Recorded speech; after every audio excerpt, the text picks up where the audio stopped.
मेरे लवर्स भी हैं, मेरे हेटर्स भी हैं। ये इज्जत अल्लाह की तरफ से है, किसी की जिल्लत है तो वो अल्लाह की तरफ से है। उनके लिए जरूरत है कि नॉक नॉक कि हमने जो कुछ भुगतना था, जो कुछ बैड टाइम जो भी हमने देखना था वो देख चुके हैं। हसन अयूब खान के तमाम देखने वालों को अस्सलाम वालेकुम नाजरीन। आज बड़ी दिलचस्प खबरें जो हैं वो आपकी खिदमत में लेकर आया हूं मैं आज। सबसे जो अहम और इंटरेस्टिंग खबर ये है कि मकबूजा कश्मीर में लाइन ऑफ कंट्रोल के करीब 25 और 26 अप्रैल की दरमियानी शब में भारतीय फोर्सेस की ही 2 यूनिट्स के दरमियान जो है वो क्रॉस फायरिंग हुई और उसमें 5 सिख जो है फौजी वो हलाक हो गए, जिससे जो 13 सिख लाइट यूनिट है भारत की, उसके जो सिख जवान हैं उनके अंदर शदीद गम और गुस्सा पाया जाता है। और ये बेसिकली चाबाला ब्रिज और बारामूला सेक्टर के दरमियान जो है ये वाकया पेट्रोलिंग के दौरान ये वाकया पेश आया है। और इसमें बुनियादी बात जो है, ये जो वाकया पेश आया, एक ही यूनिट ने दूसरी यूनिट को, अपनी यूनिट को जो है उस पर फायरिंग कर दी और उनको हलाक कर दिया। तो ये किस तरफ इशारा है, मेन बात हम इस पर करते हैं। ये इशारा है कि इस वक्त इंडियन फोर्सेस जो हैं वो बौखलाहट का शिकार हो चुकी हैं। उनके नर्व्स के ऊपर इस वक्त जो है वो एक प्रेशर आ चुका है। उनके ऊपर जो है वो जो तनाव आ रहा है वो प्रेशर इंटरनल प्रेशर है, उनके अवाम का प्रेशर है। और उनको मालूम है कि जो इस वक्त उनकी हुकूमत करने जा रही है, जो फैसला साज है, उनके फैसला साजों के गलत फैसलों का प्रेशर है। क्योंकि देखिए ऑन ग्राउंड्स जो लोग मौजूद होते हैं उनको हालात का बखूबी इल्म होता है। और बखूबी इल्म इस वजह से होता है क्योंकि अब भारत के अंदर से ही आवाजें उठनी शुरू हो पड़ी हैं कि ये जो उनका ऑपरेशन है ये फॉल्स फ्लैग ऑपरेशन है। और इसी वजह से अब आप देखें तो इन्हीं आवाजों को दबाने के लिए और जो बाहर से जो आवाजें आ रही थी वहां पर, यानी पाकिस्तान के जो यूट्यूब चैनल्स थे, वो भी आपने देखा कि गुज़िश्ता रोज जो है वो उनको बैन कर दिया गया था इंडिया के अंदर। अब इसके साथ साथ जो हमारे डिफेंस मिनिस्टर हैं ख्वाजा मोहम्मद आसिफ, उनके भी एक्स हैंडल को भारत के अंदर बैन कर दिया गया जी।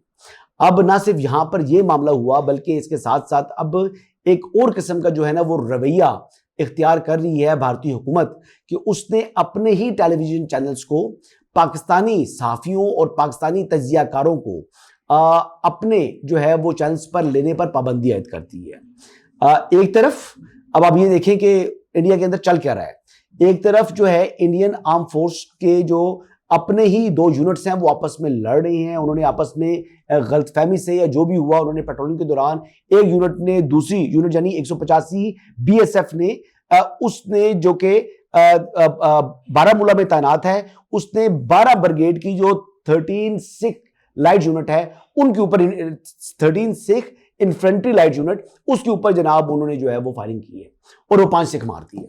अब वो फिर सिख जवान जो है वो पहले ही जो खालिस्तान की तहरीक है उस पर अपनी हुकूमत से और से नाखुश हैं। वो अपना अलग खालिस्तान बनाना चाहते हैं। उनकी ख्वाहिश है कि उनका अपना मुल्क हो, उनकी अपनी शनाख्त हो और दुनिया में उनका अपना एक मकाम हो।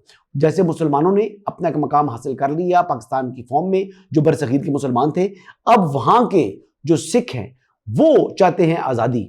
और इस हवाले से आवाजें उठ रही हैं, इस हवाले से मूवमेंट जो है वो जोर पकड़ रही है। और उसकी सबसे बड़ी मिसाल कि सिख लीडर की कनाडा के अंदर असैसिनेशन, तो उस बात को जो है और जो है ये उसका एविडेंस है कि जी अब इंडियन गवर्नमेंट जो है वो इस तहरीक को, इस आज़ादी की तहरीक को कुचलना चाहती है। और हमने विजुअल्स देखे हैं बरतानिया के अंदर जिस तरह बड़ी तादाद में सिख जो हैं वो निकले अपने ही हुकूमत के खिलाफ, अपने ही सफारत खाने के बाहर। इसी तरीके से हमने कनाडा में देखा कि जिस तरीके से इंडियन गवर्नमेंट के खिलाफ वहां के जो लोग थे, लोग निकले और उन्होंने एहतजाज किया और अपना प्रोटेस्ट जो है वो रिकॉर्ड के ऊपर लेकर आए। दूसरी एक और अहम बात यह है जी कि आपको इंडिया का जो है वो चेहरा वो मैं बताना चाहूंगा कि इंडिया जो है वो इस वक्त उसमें पाकिस्तान के साथ दुश्मनी तो थी उसकी और वो माजी से चलती चली आ रही है, लेकिन इस मर्तबा तो गैर इंसानी रवैये की इंतहा कर दी है हिंदुस्तान ने। 2 बच्चियां जो कि अप्रैल में हार्ट का उनका इलाज था, कुछ ऑपरेशन था आई बिलीव, तो वो गई इंडिया इलाज की गर्ज से। और जब वहां पर गए तो शाहिद अली उन बच्चियों के वालिद का नाम है, उन्होंने इलाज के लिए जब गए तो डॉक्टर्स ने उनको कहा कि आपने ऑलरेडी इलाज में बहुत ताखीर कर दी, अब अभी उनका ट्रीटमेंट जो है वो कंप्लीट नहीं हुआ। तो उन 2 बच्चियों को जो कि हार्ट पेशेंट है, कमसिन बच्चियां हैं, उनको वापस भेज दिया गया पाकिस्तान। तो ये गैर इंसानी रवैया और इंसानियत को जो है भुला देना, सिर्फ जंग के जुनून को दुनिया के सामने अपना दिखाने के लिए, तो ये इंतहाई अफसोसनाक है। ये उनकी असलियत है। और हमने तो जो सिख यात्री हैं उनके लिए हमने जो है अपना दरवाजे खुले रखे। हमने जो 48 आवर्स का अल्टीमेटम दिया था वो अल्टीमेटम तक उनको नहीं दिया, और हमने उनके लिए जो है रिलैक्सेशन रखी और सफिशिएंट टाइम दिया ताकि वो अपना जो मजहबी अकायद है वो मुकम्मल करके यहां से जा सके। अब इसके अलावा जी एक और अहम पेशरफ्त ये है कि जो उनके लेफ्टिनेंट जनरल हैं परनाग शर्मा, उन्होंने हाल ही में जो है वो नादरन कमांड की क़यादत संभाली। जब वो अपने संभालने के बाद वो परनाग शर्मा जो है वो उनकी जो उन्होंने अपने ट्रूप्स से मुलाकात की, तो उनके ट्रूप्स की जानिब से जिस किस्म के सवालात उनसे पूछे गए वो ठोस और दो टोक जवाब नहीं दे सके, और वहां पर जो है वो उन अपने जवानों को, अपने ऑफिसर्स को वो कन्विंस नहीं कर सके जो अपनी बात के ऊपर। तो ये एक कमांडर के लिए सबसे बड़ी जो है वो उसके लिए जो है ये बेइज्जती होती है, हजीमत होती है, शर्मिंदगी होती है कि उसके सबॉर्डिनेट्स जिनकी कमान उसके हाथ में है वो उसकी बात के ऊपर यकीन ना करें।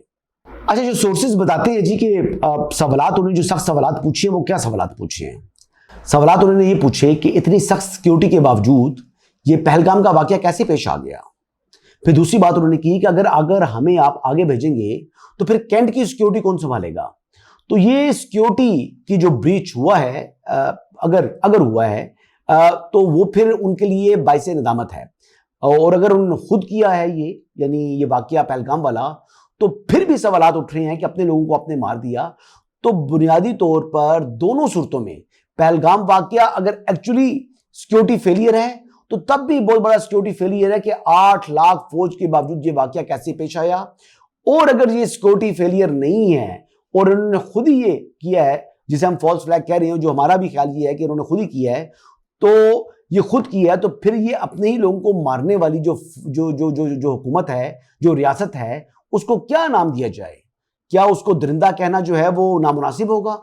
क्या उसको जो है वो बुचर कहना, क्योंकि मोदी साहब को तो जो है ना वो बुचर ऑफ गुजरात कहा जाता है, उनको तो गुजरात का कसाई कहा जाता है, तो फिर उनको गुजरात का कसाई कहना दुरुस्त है ना?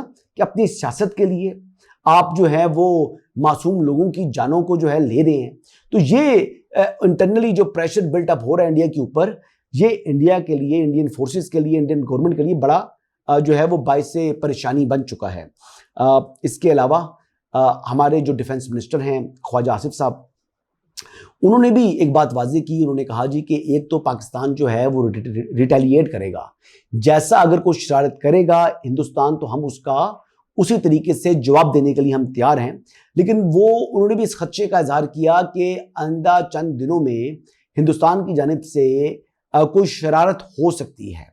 हिंदुस्तान जो है वो क्योंकि इस वक्त वहाँ पर कुछ इलेक्शंस का भी माहौल है, और वो इंतखाबात और वोटिंग से पहले वो ये जंग का माहौल बनाकर तो को वोटें बटोरना चाह रहे होते हैं। और हमेशा देखिए पाकिस्तान में जब भी इलेक्शन होते हैं, कभी हमने एंटी इंडिया जो है वो सेंटीमेंट्स को जो है वो राइज करके यहाँ पर हमारे पॉलिटिशियंस ने वो वोटें नहीं ली।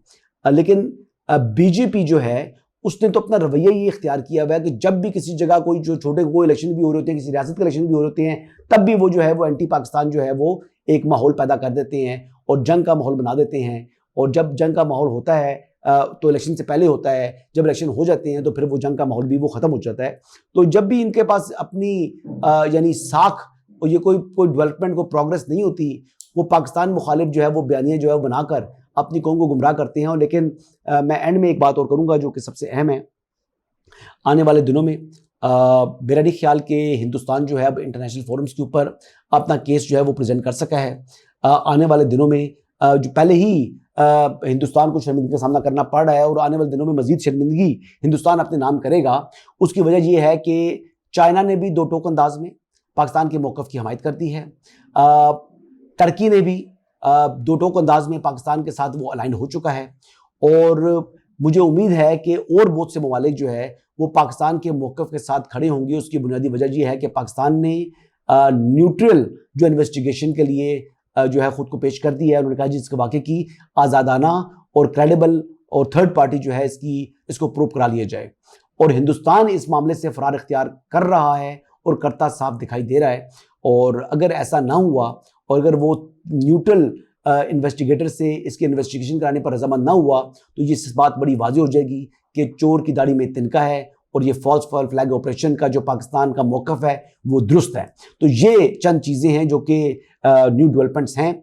उम्मीद करता हूं कि ये 3-4 जो है वो बातें, मैंने बल्कि एक बात आपसे मिस कर गया, एक और बात जी कि एक क्वाड कॉप्टर था आज जो कि हमने मार गिराया है। और वो क्वाड कॉप्टर क्यों वो लेकर आए हमारी लाइन ऑफ कंट्रोल के ऊपर जहां पर वो पाकिस्तान की सरहद में आके क्या करना चाह रहे थे? वो बेसिकली वीडियोस बनाता है। वो वीडियो बनाते हैं दिन की रोशनी में और रात की तारीकी में हमेशा हिंदुस्तान जो है ना वो क्रॉस फायरिंग करता है, बॉर्डर के ऊपर हमारी पोस्टों को निशाना बनाने की कोशिश करता है। ये वो कहते हैं कमजर्फ दुश्मन है, एक बुज़दिल दुश्मन है जो साइज में हमसे बहुत बड़ा है लेकिन दिल में वो बहुत छोटा है। पाकिस्तान साइज में बेशक छोटा है लेकिन पाकिस्तान की जो अफवाज हैं और पाकिस्तानी कौम जो है उसका जो दिल है वो बहुत बड़ा है, वो पहाड़ से भी टकरा जाता है। तो पाकिस्तान जो है वो इंडिया से ना कभी घबराया है लेकिन इस वक्त इंडिया जो है वो इंडियन फोर्सेस शदीद घबराहट का शिकार हो चुकी हैं। इसी वजह से वो जासूस अपना क्वाड कॉप्टर भेजा जिसको पाकिस्तान ने मार गिराया, जो वाज़ेह इशारा है कि हमारी जो सिक्योरिटी फोर्सेज हैं, हमारी आर्मी, हमारी एयरफोर्स, हमारी नेवी, वो इस वक्त मुकम्मल चौकस और तैयार हैं। और इसके अलावा एक और चीज़ आपको बता दूं कि जो हमारे इस वक्त फाइटर जेट क्राफ्ट्स हैं वो हमने स्कर्दू एयरपोर्ट पर पहुंचा दिए हैं कि अगर किसी भी कोने से किसी भी तरीके से अगर वहां पर पाकिस्तान के ऊपर हमला करने की या अपनी किसी किस्म की फेस सेविंग तलाश करने की हिंदुस्तान ने कोशिश की तो हम उसको मुंह तोड़ जवाब देंगे।